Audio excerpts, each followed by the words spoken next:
And then by that time, I was being wheeled back into the room, and they had already called the NICU to have someone come and check them out. Hello, friends. You're listening to The Rare Life. I'm your host, Madeline Cheney. Today, I have for you the very first official episode of Season 6, Chelsea's story. Chelsea has two sons, Jace, who is 6 years old, and Emmerson, who is 2 years old. And they were both born with the same airway issues due to several rare conditions that has necessitated many intense surgeries. In this episode, Chelsea walks us through what it was like when Jace was born, struggling to breathe, to be discharged from the NICU only to be readmitted a few days later via the emergency room. And we also chat about the really scary and intense decisions that we have to make as parents based off of usually very little information of a rare diagnosis. And we also chat about what it was like for her to give birth to her second son, Emmerson, and to realize that the medical condition must be inherited because he too was dealing with the same thing. Emerson has been tube fed for his whole life because of his airway malformations. And, as many of you know, my son Kimball was tube fed for the first year of life. And I don't think I'll ever forget. It was so intimidating, and I felt so overwhelmed at the idea of having to replicate what he was showing us at home by ourselves. And I know that's the case for a lot of you who had a child with a feeding tube, bringing them home from the hospital. I had no idea that other brands of feeding pumps existed, let alone that we had some kind of say over what kind of pump we were given. Now I know that oftentimes insurance will cover a variety of pump brands, but that hospitals issue the brand that they contract with by default. And that is something that Moog Medical, the creator of the Infinity feeding pump, wants you to be aware of, because so many of us don't understand that we have choices when it comes to feeding pumps for our children. They also want their current users, which I know are many of you, to know that they have a phone helpline that is staffed by trained medical professionals that are ready to troubleshoot the issues that can and do come up. And they know as well as anyone that emergencies and concerns are not confined to a 9-to-5 schedule, which is why the helpline is available 24/7. This is a resource that I suspect is underused or not even known about by everyone who uses their pumps. And so, this is a little PSA in case you aren't aware of that you can start utilizing that helpline, because heaven knows there's such a steep learning curve with having a child with a feeding tube. And as the top executives of Moog told me emphatically, we just want to make life easier. Amen. I love that. And lastly, and most importantly, Moog Medical wants you to know that they care about us. They care about families affected by medical complexities and disability. They really do. We had the honor of meeting with their top executives in prep for our partnership. And let me tell you, I was so impressed with the heart behind their company. I think often we think of these medical companies as sterile and maybe robotic, but there are real humans behind it that really, really do care about us. When selecting sponsors for the podcast, I'm really choosy about it because I'm really protective of you. And I make it a point to only partner with brands and companies that truly care about the community. And Moog is just a great example of that. So a huge shout out to them for sponsoring this episode. So a little bit more about Chelsea and her family. The family of 4 has recently relocated to Tennessee from Rhode Island in order to gain better medical care for her sons, which I think we all understand better than most people do. Before becoming a full-time medical mama to her 2 sons, Chelsea was a school teacher for toddlers and preschoolers. Chelsea is a lover of her family and of dancing, which if you follow her on Instagram at This Elegant Life, you know she makes the best dancing reels for medical mamas. So go follow her if you haven't yet. There's a link in the bio for that. All right, let's dive in. Hi, Chelsea. Welcome to the show. Hi, thanks for having me.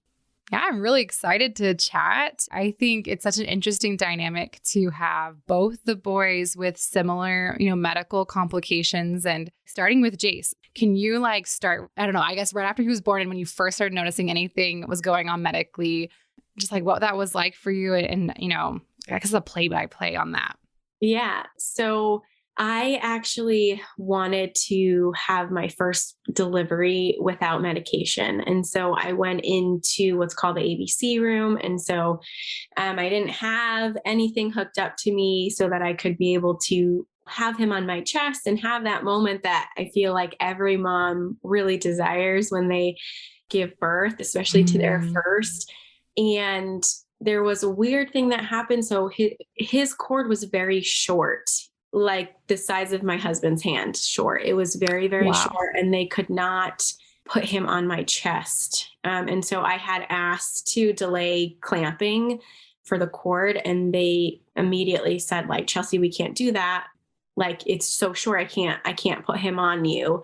And so I remember him after delivery, he was actually on the bed near my legs, and he was just blue. Grayish blue. And they were vigorously rubbing him, and he hadn't cried yet. And I remember asking, is he okay? And they were like, oh yeah, just take some time. And it was taking too long for me, I'm no professional or medical professional, but I was like, something just doesn't seem right here. And he let out the weakest cry. It was barely even anything. And everyone, all the nurses were like, woohoo, all excited. And I'm like, okay, that didn't really seem like a scream cry that you hear. I mean, you've probably been there, but you have babies and then you hear all of the other people having babies and the babies are screaming, and you're like, oh, I heard a baby just be born or whatever. And that was not the case. And then I had to be transferred to a different room because I had some significant tearing and stuff like that. And so they needed me to go to a different room, and my husband had him, which I questioned too. I wish I fought a little bit harder to be I want him on my chest. Why can he not be with me? And I was away from him for 53 minutes. I remember looking at the clock because I wanted him on my chest, and I felt like I didn't have that time with him. And so my husband had him, and he said to me, I asked them 5+ times, something just didn't seem right. Every time he breathed in, his whole body was shaking, and he was so squeaky. And we associate it with a dog squeaky toy. That's exactly what it sounded like. And he's I kept asking the nurse, what is wrong here? Is this okay? Is this okay? And she just kept putting it off. Yeah, sometimes they have mucus in their lungs and they're just trying to clear it out. This is normal, all this stuff. And he was by the 5th time, I was this is not I've never seen a newborn, but this just doesn't seem right to me. And then by that time, I was being wheeled back into the room, and they had already called the NICU to have someone come and check him out, because by that point it was kind of okay, someone needs to look at him. Wow. I just love that it was Jacob that was noticing that, you felt that too, obviously, but that he was the one advocating that, because I feel a lot of times in a lot of people's stories, right, it's the mom, let the mom get something's wrong, you need to check them out. And I think that's really tender and really awesome to picture him noticing that and feeling that, even though the nurse maybe thought it was okay or just was reassuring, but that he took that initiative and was no, something's wrong. And especially where you couldn't be there. So I don't know. I really love that. Yeah. He actually took a video for me too. And we still have that video to this day. because he just felt like something was not right. And he was like, I wanted you to be able to hear him just in case they might have taken him before you came back, that I could like hear and see what he was talking about. And so I do like really appreciate that because, after you have a baby, everything is like spinning around, and like your body literally feels like you got hit by a Mack truck. So you're just like trying to, Yeah. like, trying to do all the things. And that was not something that I was thinking of, like I thought something was kind of weird and off, but I also like worry about a lot of things. And that's kind of like in my innate nature. And so I was just trying to be in the moment. They did put him on me for a split second. And when I was trying to like nurse him, he wasn't really doing that. And I thought that was strange because usually they're so eager, when they come out to nurse. And he just didn't really have the suck that I pictured and all of these things. And like, I love babies. And so it was my first baby, of course, but like, I still had an understanding of what it should be like. And that just wasn't lining up with what I thought. So that was definitely the first and foremost, like once the NICU came, there was actually this pediatric resident in the NICU, and she had come down, and she was the first person who actually, that's the first time we ever heard laryngomalacia. And she came over to my bedside after, she checked them all out, and she was like, so I think what he has is called laryngomalacia. And it's just another word for a floppy airway, floppy tissue. So he's got a lot of tissue that's loose, and that's kind of the noise that you're hearing when he's breathing. And so we were like, okay, like I was very naive, thinking like everything was okay.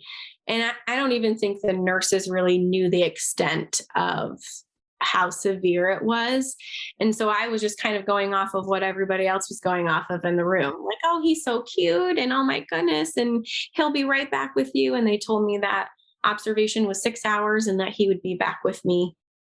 And that was that kind of thing. And so we were like excited, but then at the same time, I was sad because I missed a lot. My parents were there and they had come in, and like they both got to see him for a very short period of time. And then that was it, and then they took him away. And so I was sitting babyless, in my room that I had just delivered in. And it was just my husband and I felt like, okay, this is not what's supposed to happen. Yeah. Like a lot of unmet expectations. Yeah, totally. And it was more of like, I can't believe that this is happening.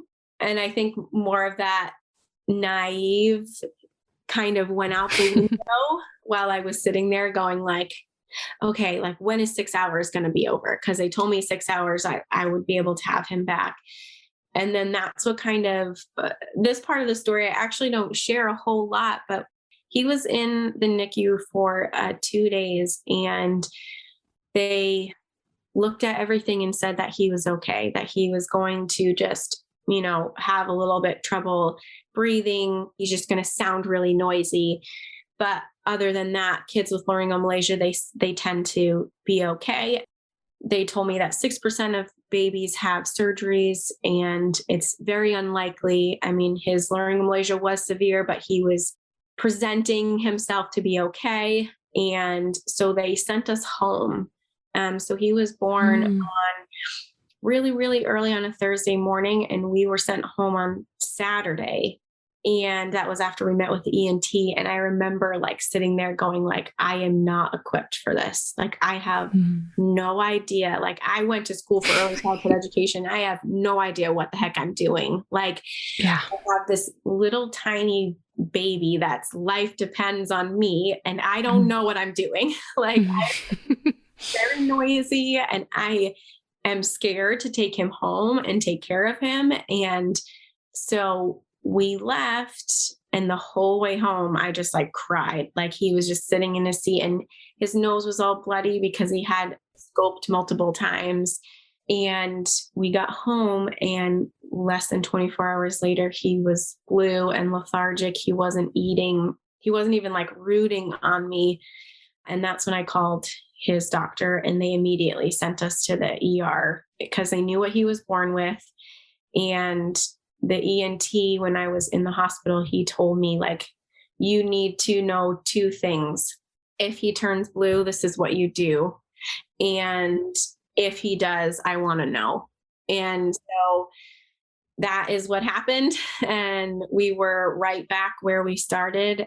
They essentially don't take dirty babies. Once you leave the NICU, you're considered a dirty baby, which is a strange term, but it means you've been outside of the walls of the NICU. And so they usually do not let you come back in. But because he was 3 days old and he had severe tracheal tug and severe retractions. And so they immediately called the NICU and was like, hey, we have this 3-day-old baby and he's like really struggling and his oxygen is not staying up. When we went in there, his oxygen was like in between the 70s and 80s without him eating. Wow. And at that point, he was starving because he hadn't eaten in hours and he was just trying to survive, really. And so I told them, like, he's choking and sputtering and turning blue every time I try to nurse him. I think he's like drowning. Like, it sounds like he's like drowning. And so they were like, okay, let's see how he eats. And I put him on and I nursed him for like a second. And they were like, that's all we need to see. And they took him back to the NICU where we spent another 24 days. Oh my gosh, how traumatizing. Because like you think about it, how different that might have been if he were quote unquote safely, at the NICU where he's being monitored and the doctors are watching this and the nurses and they could they probably would have intervened a lot sooner. But then to have where you were the one handling this at home, trying to decide when to go into the hospital and, watching him just struggle like that. I mean, that just sounds like, I'm sure that added a lot more trauma for you than if he had just stayed there. Yeah. And they just, had taken care of him there. And I know doctors are so human. They were making their own judgment call. But I feel for you because that kind of emergent situation, I think, is just so scary. Mm-hmm. It was definitely, I think that was my huge breaking point. And for my husband as well, it was just kind of just an overwhelming sense of okay, this is really serious. And clearly we're missing something, they're missing something here. And this is way bigger than what I really expected or thought. And that's kind of when things started to get more serious, where this is not just, oh, he's going to be a little noisy baby and be okay. Times got a little bit harder. As soon as they took us back to the NICU, we saw the ENT that we had saw 2 days before we left. And he said, remember, I told you, 6% of kids have surgery and that you didn't fall in that 6%. And he's like, well, now you're falling in that 6%. And I really think that it's important that he have the surgery to open up his airway and kind of help him to be able to eat and breathe at the same time. Because right now his body is in fight or flight and he's going to take breathing over eating. And so we had to decide right then and there. And my first question to the doctor was, okay, so have you ever done this type of surgery on a 2-week-old? Because at the time we met with him and Jace was 1 week old by the time we were having the discussion of surgery. And I needed to know how many times have you done this? And how many times have you done this on my little tiny baby? And he was 7 pounds, 13 ounces when he was born. And now he was 6'10", 6'8". He was so tiny because he was just working so hard to breathe. And he was honest and said, I've never done the surgery on a 2-week-old, but I have done plenty in 6-week-olds, and their airway is somewhat similar from 2 weeks to 6 weeks. So that was all the information that I had to go on and say yes or no, we're going to do the surgery or we're not going to do the surgery. And of course, as a parent, you're trying to make the best decision but we're in a whirlwind. We just had this baby and now we're making a decision on an airway surgery, which is a huge surgery. And people don't really realize that because you don't see scars on the outside. Everything is on the inside. And so we just kind of had to pray and believe that like this was the decision that we were making and that it was going to be the right one for him. And we had a slew of people telling us otherwise.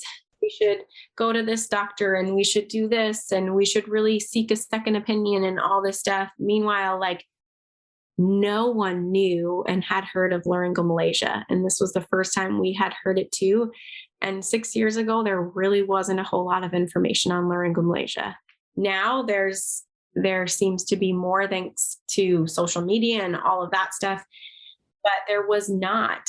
And we were grasping at straws and trying to pull what we kind of thought out of Google. And it wasn't maybe the best decision. Oh, it's so scary. I mean, like with these rare diagnoses, because Kimball has a few of those too, where like, yes, his overall syndrome is rare, but also his birth defects are rare too. And it's like, okay, this like super experienced surgeon or the specialist is guessing, what is best. And, to trust their guess and your own guess is really scary. But at the same time, I feel like, I don't know if you feel this too, but I feel like as time has gone on and stuff, I've gotten like more used to that. Like, oh, he's guessing that. Yeah, that sounds about right too. Yeah, let's go for it. Like not that you don't value their life any, as much as you used to, but I think you just kind of like learn to accept at some degree the fact that this is uncharted territory in a lot of ways, and you're going to do the best you can, and they're doing the best they can. And hopefully everything works out, right? Like that's kind of just, I don't know. I feel like a lot of these rare diagnoses, you just have to kind of get used to that, which is so scary, but. Yeah. And the not knowing, I really appreciate like our new doctors in Tennessee. The one thing that the ENT or in our initial like meet and greet kind of with him was he said, there is not enough information on laryngomalacia and genetics that we know of. And so making decisions based on, what your boys have is very difficult because there's not enough. The geneticist's broad spectrum of laryngomalacia and floppy tissue and tracheomalacia and all of that, he's like, there's such little information. And to them, not all of it makes sense because sometimes it's connected to certain diagnoses and then sometimes it's not. Or, some other kids might have some rare disease or they don't, or they have, Down syndrome. And sometimes kids with Down syndrome have laryngomalacia, but, that it's not associated with just laryngomalacia and tracheomalacia and essentially like malasias. And so it's a hard thing. And hearing that sometimes from the doctor is like, okay, like, like, no, you need to know everything. Yeah, just tell me what to do. Yeah, exactly. I want you to tell me what to do. And I want you to tell me that you have a diagnosis and that you know the right answers and all this stuff. But I think through that, without having a diagnosis specifically, is like, it kind of makes you a little bit stronger as a parent when you're going through it, because yes, you have to put somewhat of your faith in doctors and yourself, to know that you're making the right decisions as, individuals for your kids. But also I think it just makes you a little bit stronger to know that like, it's okay to not have like an actual diagnosis or an answer, because so much in life, like sometimes we don't have answers to things, and that's beyond diagnosis. And we have to kind of like sit there and be okay with that. And I think knowing that and kind of coming to terms with that makes life a little bit more easier. And I'm not saying that a diagnosis is easy by any means. And we have 2 kids with the same diagnosis. So like that is hard in itself. Our first child was like, okay, this might be a fluke thing and we're just going to, roll with the punches and kind of figure out what we need to do. And then our second was kind of like a gut punch because we weren't expecting it. Were we were prepared? Yeah, I guess I would say I was more prepared, but I wasn't necessarily expecting that to happen. But then again, I think we come into the like, if we can do this and get through this, it only makes us stronger on the other side to then go through what we need to get through when another trauma or something happens. Yeah, absolutely. And do you mind? Let's jump right into that. So when Emmerson was born, right? Like you said, with the same medical issues as Jace, but unexpectedly so, right? You didn't know that this was going to be something that your second child would have also. How did that feel? Like, what was that like adjusting to that reality that you found yourself with? That one I think was a little bit harder. So my first, I felt like I was kind of being taken away the opportunity of like being a first time mom and having all of those firsts. And then the second time around, I felt like the decision of having more kids was like already being made for me. And that's, like obviously it's our decision to have more kids, but I felt like I don't know if I can physically and emotionally handle doing this again because being blindsided once was a lot. And that's why, we waited so long in between to try having more kids because like I didn't know if I could handle that. And what if we did have another one with the same thing because we didn't have answers. And then, having our second, it was definitely more rough, I think, emotionally and just for my husband and I. Like he even admittedly was like, I don't think I can do this again. Like it is so much because like he sees me and like he's like, you're a mess. And for good reason. Like we have two that we are now like in this question box full of, we have more questions than answers to anything. And now here we are adding more questions to this box than ever and still not getting really any answers. And so I think the second time around, that was a little bit more hard for sure. And there was a whole slew of things, Emerson had a G tube and we had a lot of medical things attached to that. Plus it was COVID and like all these things. Oh man. Just like, just on top of it, it was a lot. Yeah. And people who have heard other episodes, I'm sorry, because this will be redundant because I've said this before, but like, I think there is something to be said for fatigue of kind of the same heartache or the same worry or the same trauma. Like when something keeps happening, I don't know, it's like on that same spot of our heart. And for me, like with Kimball, I feel like it kept happening over and over on the same little part of my heart about Kimball, right? Like, oh no, he's hospitalized again. Or like, oh my gosh, this is so hard to watch him like struggling with this or whatever it is. And it like, I don't know, I just feel like you get so tired and so worn out from that. But then to have a second child with similar stuff going on and similar things going on for you, I mean, and for your husband too, I imagine that probably just feels like you're just so much more tender there, right? It's like almost like scar tissue or something like, oh, I've already been wounded there so many times. Like how much more can I handle the same spot of my heart being wounded again and again? Yeah. And that's definitely, and we also had a miscarriage in between our kids. And so when it came to kids, like in our life, it was like, why is it that we, everybody struggles and everybody has pain and everybody has heartache and everyone knows how that feels. And so like for us, we were always like, why is it that we struggle with our children? Like, why is it that we can't struggle with something else?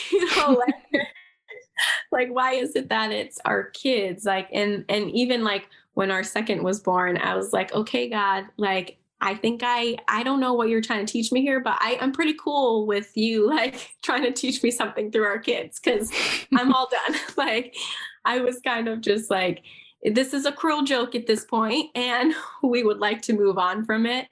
And so that, I think you're right. Like those scars, it feels like it's just being like, you're being hit or punched like in the same spot over and over again. And then when something happens, we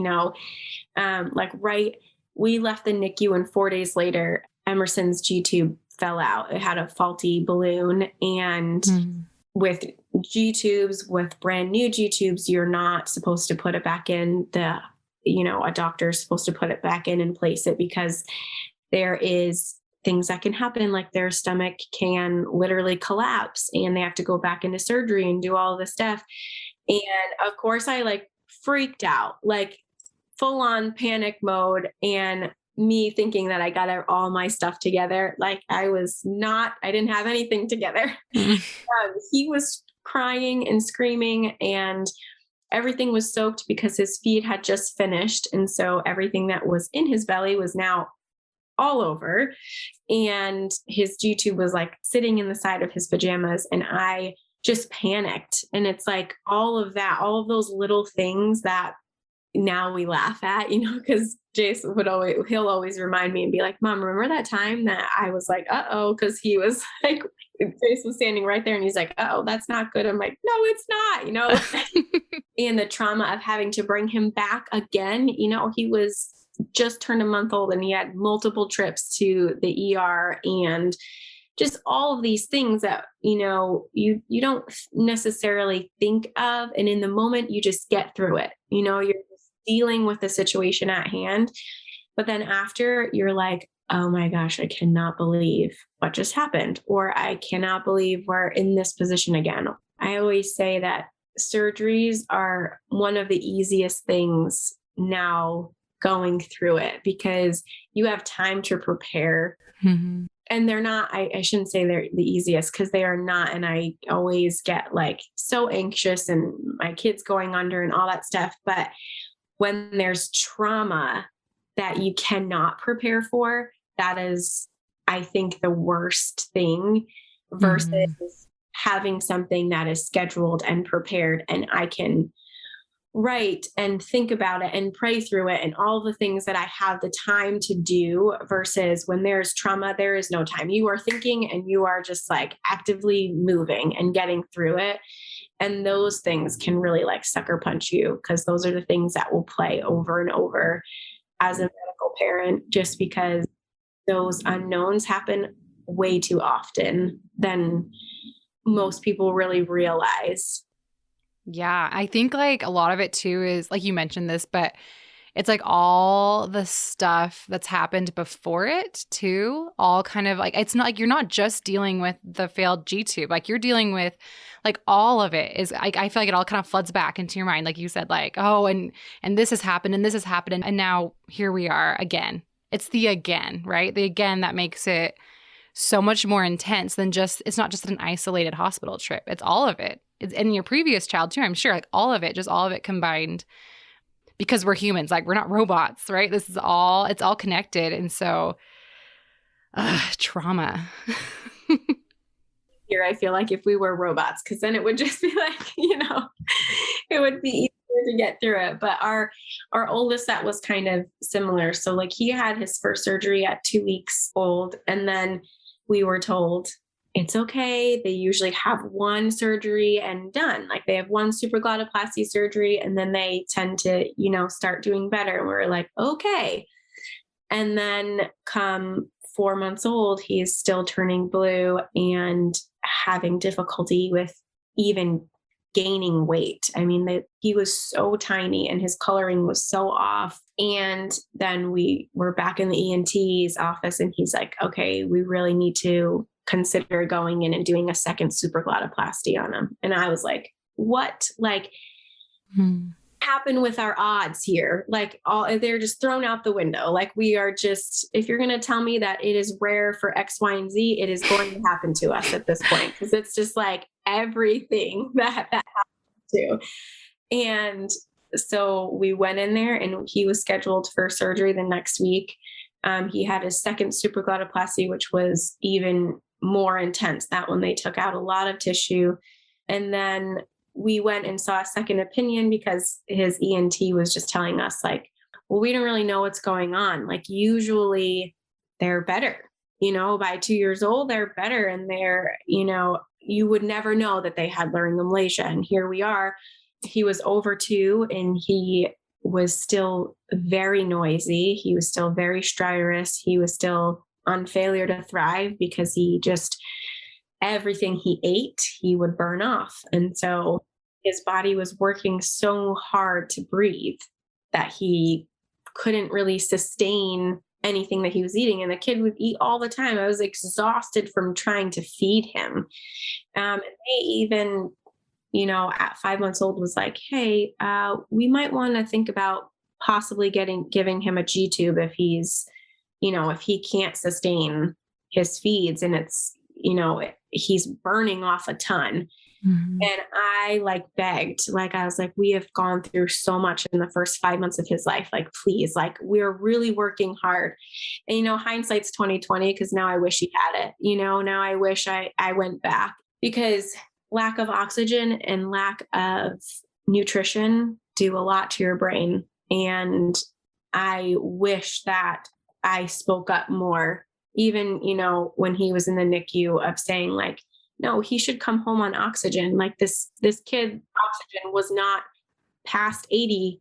And just because he had a surgery does not mean it's going to be over 80 again, but I didn't know. And now we're struggling on the other side of things at him being almost 6. And he just has a really hard time in some areas of school and things like that, because his brain lacked the nutrition and the oxygen when he was an infant. And so I try not to beat myself up for that, but hindsight's 2020, where I wish that I could go back and be no, give him a G2. Yeah. I mean, I know we kind of previously talked about this when we were off the hook, but that guilt that you can feel, I think there's just, I don't know. I know mom guilt is totally a thing just in general with parenting, but I guess it's just these really big calls that you have to make, right? And you don't know what's best. And, again, the doctors don't always know either. And so that responsibility that we feel to make the right choices and the right calls. And then you're talking about the guilt when you realize, oh, dang, I should have done this other thing. I think it's the worst. And I guess, so as a wrap up question, what would you like to say to a listener who may be sitting here being oh yeah, I totally feel you on that. I feel so guilty about XYZ too, because I should have done this instead of that. And I know better now. What would you like to leave with that listener?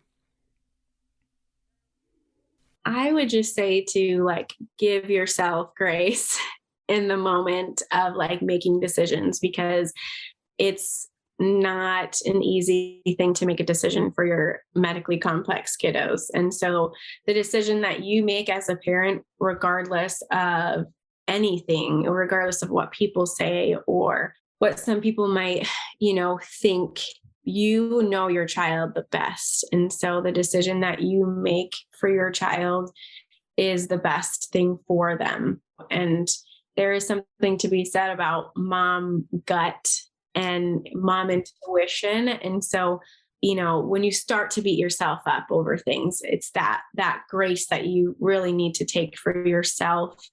I think sometimes as medical parents, we tend to give more grace to others than we give to ourselves. And sometimes we're even guilty of giving more grace to doctors than ourselves. And we are with them way more than anyone. And so I think just allowing yourself that space and that time to be kind of frustrated with maybe the decisions that you've made that you're oh, shoot, I wish I didn't do that. And to give yourself so much grace and patience when making those, because truthfully, we're all trying to make the best decisions with what little information that we have. And no one can tell you you're not doing a good job or you've made this bad choice. And so now you have to deal with it. That is not something that would ever feel good to sit in as a parent. And I think we beat ourselves up enough, honestly, on the day-to-day things, that allowing ourselves to just have that moment of you know what? I did do a good job. And I'm so thankful that I did and that I had the courage to say, yeah, this is what we're going to do. And no, I don't want to do that, or vice versa. And so I think honestly, that would be the biggest thing, just to give yourself grace and love, because we're all trying to make the best decisions for our kids. Mm-hmm. Yeah, I really like that. And like recognizing how difficult the situation is, and like, well, you did it. You made a call, even if like you regret it now, or, you know, whatever, because you like know better, because, you know, hindsight is 2020, but like you still stepped up to the challenge to research it and to, you know, really consider it and to make the call. Like that was a difficult call to make. Yeah, I really like that. Well, thank you so much, Chelsea. I'm so excited to share this conversation, and it's so relatable. All the stuff you talked about is so relatable. So thank you so much. You can find adorable photos of Chelsea and her gorgeous family on the website, therarelifepodcast.com, or by following her on Instagram at thiselegantlife. I'll put info to follow each of us on social media in the show notes. Join us next week for Chelsea's special topic episode all about the sometimes difficult dynamics of our relationship with our extended family when they have never experienced disability before our children come along. It's something I think that most of us can relate with, and I hope you join us. See you then.